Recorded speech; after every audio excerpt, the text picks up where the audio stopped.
2 जनवरी 2016 की सुबह पंजाब की ठंडी हवा में गोलियों की आवाज गूंज रही थी।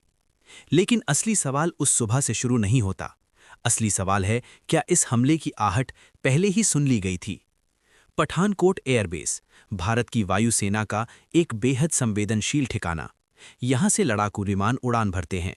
यहां देश की सामरिक ताकत का एक अहम हिस्सा तैनात है। अगर ये बेस गंभीर नुकसान झेलता, तो सिर्फ पंजाब नहीं, पूरे देश की सुरक्षा व्यवस्था हिल सकती थी।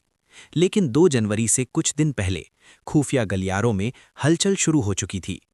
31 दिसंबर 2015 की रात पंजाब के गुरदासपुर में एक वरिष्ठ पुलिस अधिकारी एसपी सलविंदर सिंह ने दावा किया कि कुछ हथियारबंद लोगों ने उनकी गाड़ी छीन ली।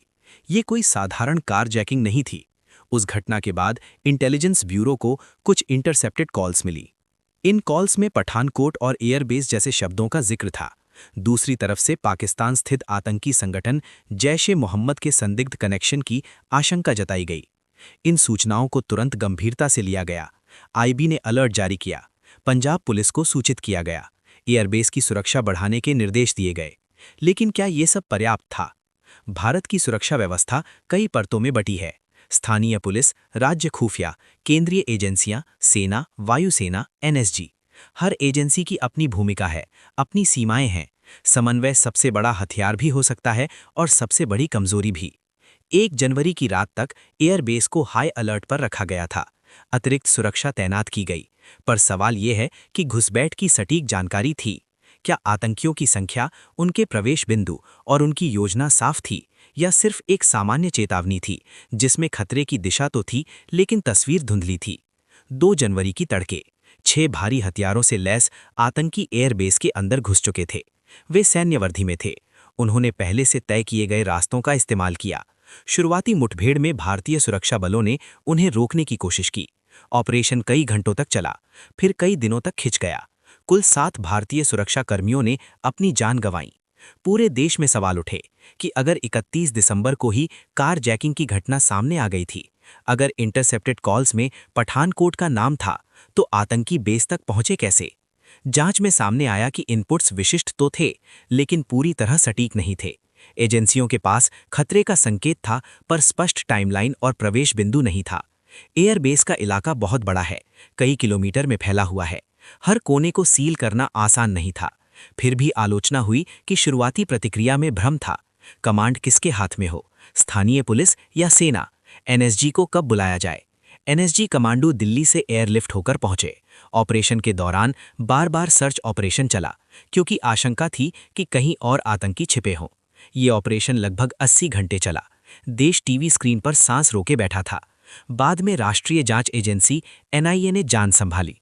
Call detail record, GPS data, सीमा पार से आए संकेत, सबकी पड़ताल हुई। ये स्पष्ट हुआ कि हमलावर पाकिस्तान स्थित नेटवर्क से निर्देश ले रहे थे। अंतर्राष्ट्रीय स्तर पर कूटनीतिक दबाव बना। भारत-पाक रिश्ते एक बार फिर तनावपूर्ण मोड़ पर आ गए।